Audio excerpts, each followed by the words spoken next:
kita rekam, kita masuk slide-nya. Nanti jam 10 kita berakhir ya.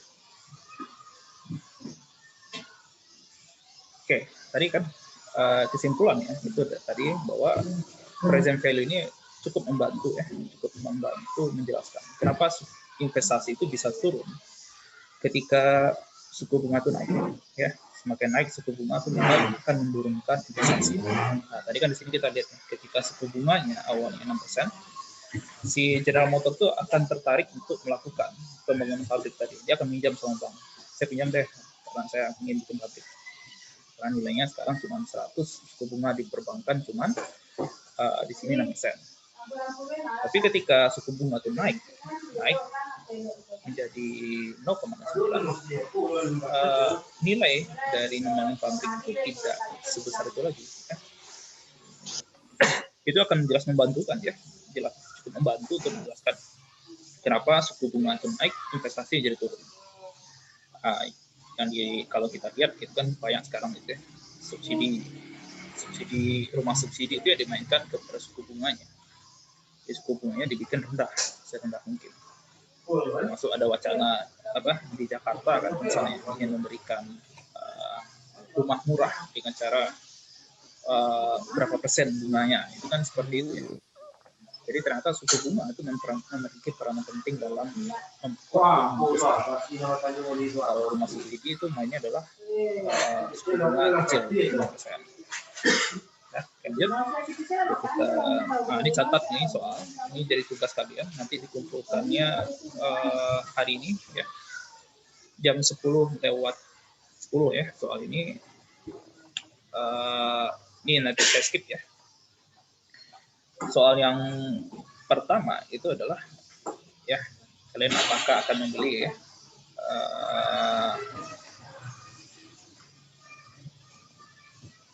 6 hektar ya tanah ya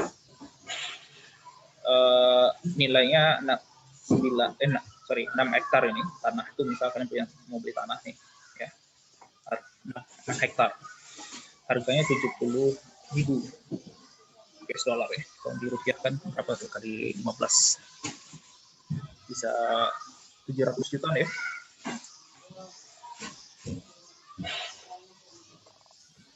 Terus lanjutan adalah di tahun kelima nilai dari tanah yang kalian beli itu nilainya adalah 100.000 US dollar. Nah, pertanyaan apakah kita akan membeli tanah itu kalau kita tahu selama 5 tahun suku bunga itu 5%. Itu soal pertama. Sedangkan soal yang kedua itu adalah kalau seandainya suku bunga ya itu 0,1 atau 10%. Oke, paham dengan soalnya? Kalau seandainya udah kita coba agak cepat sedikit. Karena ada material yang harus saya sampaikan tentang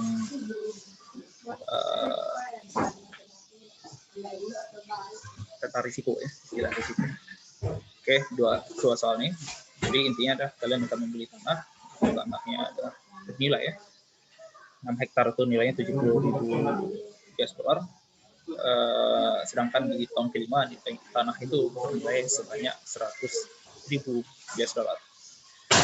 Pertanyaan apakah kalian akan beli tanah itu? Kalau seandainya selama 5 tahun suku bunga 5% atau yang B ya, suku bunganya 10%. Kalau yang 5% kalian beli atau tidak, 10% kalian beli atau tidak, itu saja. Dan sertakan alasannya. Buktikan dengan matematika. Ya. Nanti dimasukkan ke classroom ya, buat kalian.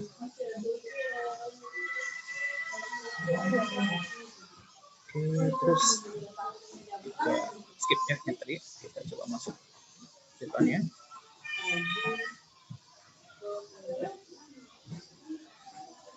Saya coba percepat saja banyak ke risiko ya.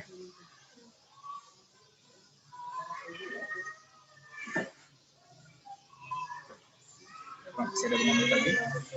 Kalian ada kuliah habis nih? Masih ada kuliah? Okay. Ada, Pak. Udah mulai? Udah masuk? Belum lagi, Pak. Oke, jam 10 kita akhiri ya. Saya biar nggak mengambil jatah dosen lain. Ini contoh tadi risiko ya. Saya sampaikan ada prinsip investasi ini pasti akan berkaitan dengan risiko. Jadi kenapa orang itu investasi pasti pertimbangan ini berisiko sih. Karena kebanyakan ya, ini kita akan mencoba bagaimana ekonomi itu ternyata bicara tentang perilaku juga, tentang psikologi ada di sini. Bahwa manusia kebanyakan adalah orang yang lari dari risiko, jadi menghindar risiko. Mereka tidak suka dengan hal-hal yang tidak pasti. Itu kebanyakan manusia seperti itu. Misalnya kalian ditawarkan suatu permainan dengan perjudian, orang sana kan biasa masalah judi, kalau kita tuh jadi masalah. Kalian ditawarkan oleh permainan judi yang sederhana, yaitu adalah melempar koin. Ya.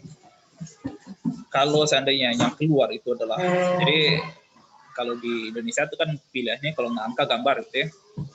Misalnya kalau gambar keluar, kalian dapat 1.000 dolar. Tapi kalau seandainya angka yang keluar, kalian harus memberikan 1.000 dolar. Nah, pertanyaannya apakah kita harus mengikuti permainan ini atau tidak? Jadi kalau seandainya kita menang, pilih yaitu gambar keluar, kita dapat 1.000. Tapi kalau seandainya angka yang keluar, kalau uang koin kan itu kan, depannya kalau nggak angka 1.000, di belakang itu gambar burung Garuda gitu. Jadi ada satu permainan perjudian. Kalau seandainya orang itu adalah penghindar risiko, dia akan melihat ya nilai dari kehilangan itu lebih besar dibandingkan apa yang akan diperoleh. Ya, jadi dia tidak akan ikut dalam permainan perjudian ini. Karena secara sederhana utility ya, kepuasan. Ini kalau sampai grafik kita mainkan ya. Secara manusia pada umumnya, ini wealth ini kesejahteraan ya. Utility ini kepuasan. Kekayaan, wealth ini kekayaan. Dia semakin lama ya, kekayaan itu bertambah, kepuasan orang itu akan bertambah. Cuman yang jadi masalah manusia itu ketika bertambahnya kekayaan itu, kepuasannya mulai berkurang. Nah, ini kenapa manusia itu banyak, kalau secara Islam itu kan super nikmat ya. Tidak mensyukuri nikmatnya. Nah, seperti ini, ketika semakin bertambah, ya, kepuasannya nggak sebesar kepuasan sebelumnya. Ibarat orang lagi makan gitu ya. Kalian lagi bandingkan ketika kalian puasa, ini nanti kita mau puasa gitu kan, yang muslim. Nggak sahur paginya, tapi puasa. Ya. Terus azan maghrib. Kira-kira rasa yang kalian minum makan cola gitu ya, atau apaan, minum air, puasnya gimana rasanya puasnya?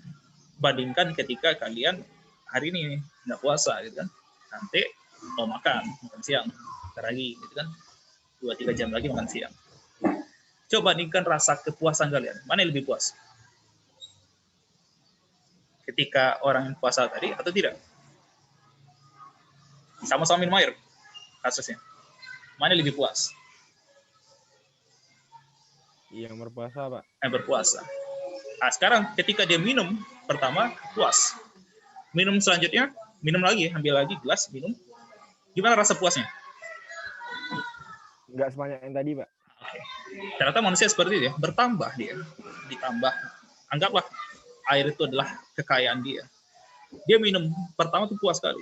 Ketika dia tambah minum selanjutnya itu tidak sepuas sebelumnya. Nah, maka kita lihat secara grafik, awalnya naik besar, tapi makin lama tuh kenaikannya tidak sebesar sebelumnya. Nah, inilah kepuasan seseorang ketika diberikan kekayaan gitu. Nah, ini kondisi kekayaan awalnya sih ya. Kalau dia naik ya, ini istilah diminishing marginal utility. Saya rasa saya harapkan diajarkan ya sama pengantar mikro oleh dosen kalian. Ketika dia bertambah kekayaannya, di sini kita lihat ya. Kalau dia berkurang kekayaannya sebesar 1.000, itu tingkat kepuasannya berkurang luar biasa sebesar itu. Karena bagi dia itu berharga uang 1.000 itu. Tapi ketika dia bertambah kekayaannya sebanyak 1.000, itu tidak sebesar ya kepuasannya ketika dia kehilangan. Nah, di sini kita lihat ya, besarannya kita lihat utility-nya itu lebih kecil dibandingkan utility dari kehilangan. Jadi seseorang itu ketika misalnya ada seseorang itu digaji 2 juta misalnya, kita permudah di sini 2 juta. pilihan dia naik atau turun gitu. Dia akan ikut perjudian. Kalau seandainya dia menang dari perjudian itu dapat 500.000. Tapi kalau dia kalah tuh akan kehilangan 500.000. Dengan gaji 2 juta. Terus dia kalah, berarti kan gajinya sekarang atau kekayaannya itu cuma tinggal 1,5 juta. Ya, cuma tinggal 1,5 juta. Tapi kalau dia menang dari perjudian, dia cuma bertambah kekayaan menjadi 2,5 juta. Orang dari 2 juta menjadi 1,5 juta itu akan merasa kehilangan sekali kekayaan dibandingkan naik cuma 500.000. Ya. Maka banyak orang tidak mau, saya nggak mau berjudi karena bagi saya ini risikonya lebih besar. Yang dimainkan nanti di asuransi karena udah jam 10 ya. Nanti ntar lagi kita mau akhiri ini. Yang akan dimainkan oleh asuransi itu hal seperti itu, logika bahwa orang itu akan takut dengan risikonya.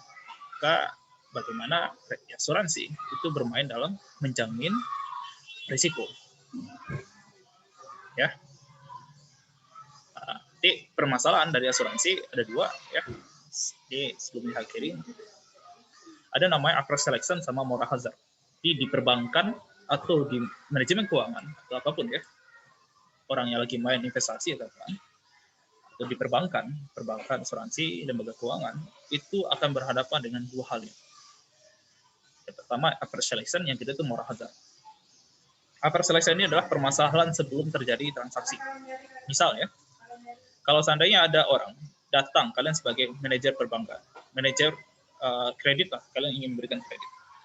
Orang datang ke kantor kalian. Pertama, orang itu datang dengan kaos oblong, ya, sandal jepit, minjam 10 miliar.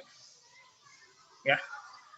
Yang kedua datang ke kantor kalian itu pakai mobil mewah, ya. Malah Lamborghini, kayak Hotman Paris itu ya. Kayak Hotman Paris, mobil Hotman Paris itu dipakai jas. Kalungnya emas.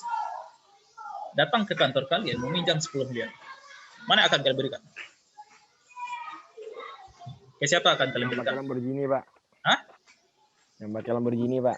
Lamborghini. Bayangkan kalau seandainya yang pakai Lamborghini itu mobilnya sewa, Dik. Jasnya jas sewa juga. Kalungnya imitasi. Sedangkan yang datang yang pertama tadi itu Bob Sadino, kalau kalian tahu Bob Sadino. Ada kakek tua almarhum. Oke, celana pendek itu, Pak. Pendek itu. Itu kaya tuh orangnya. Bayangkan ya, kalau seandainya yang datang saya yang pakai Lamborghini ya, yang Lamborghini anggap saya pinjam Lamborghini sama rental, terus pakai jas juga sewa. Kalungnya imitasi. Sebenarnya saya mana yang lebih risiko? Saya atau si Pak Bob Sadino? Mana yang lebih berisiko? Mana yang lebih berisiko? Saya atau Pak Bob Sadino? Bapak, Pak. Saya yang berisiko. Tapi yang kalian berikan uang malah ke saya. Jadi tadi sama logika dalam orang beli jeruk gitu, beli buah. Dikasih sama pedagang buah tuh manis kan? Sampai di rumah belum tentu manis. Resiko investasi juga sama seperti itu. Orang perbankan, asuransi juga akan berhadapan dengan itu. Kita nggak tahu siapa yang berhak untuk diberikan uang atau diberikan kredit. Kalau permasalahan dari upper selection ini adalah ketika kita salah memberikan. Kayak tadi, kalian memberikan kepada saya yang berisiko dibandingkan kepada Pak Bob Sadino yang tidak berisiko.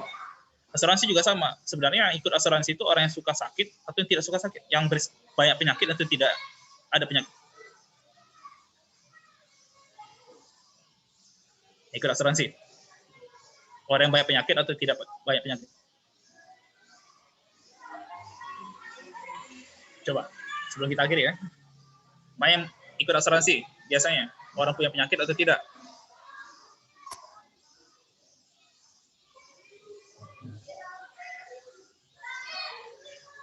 Kalau seandainya kalian tidak sakit, kalian akan bayar asuransi nggak?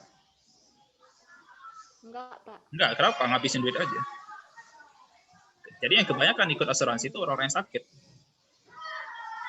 Kalau gitu, berisiko dong asuransi, ya berisiko. Orang punya asuransi, maka dia mainkan bagaimana cara orang yang punya penyakit banyak itu dikasih premi lebih besar dibandingkan yang tidak sakit. Oke, yang terakhir ada namanya moral hazard. Moral hazard ini setelah terjadi transaksi ya. Kalau after selection ini sebelum, tapi kalau moral hazard itu setelah terjadi transaksi. Misal ya, mana yang lebih hati-hati bawa kendaraan?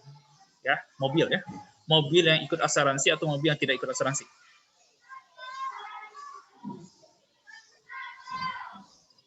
Mobil yang tidak ikut asuransi, Pak.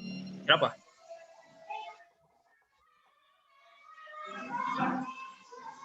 Karena yang Apa ikut yang mau asuransi nanti bisa diganti lagi, Pak. Ah, bisa diganti. Kalau seandainya dia tidak ikut asuransi, nggak diganti kan. Maka saya harus bawa mobil hati-hati. Nah, sama orang yang telah diberikan. Awalnya kita udah tahu nih, orang ini sebenarnya nggak punya risiko. Nggak, dikasih jaminan. Oke lah, kamu ikut asuransi. Saya diberikan.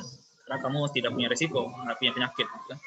Gara-gara dia ikut asuransi, dia nggak jaga kesehatan. Makan semua dimakan, gitu kan. Yang kolesterol dimakan semua. Terus olahraga jarang, seterusnya. Akhirnya dia punya risiko untuk penyakit.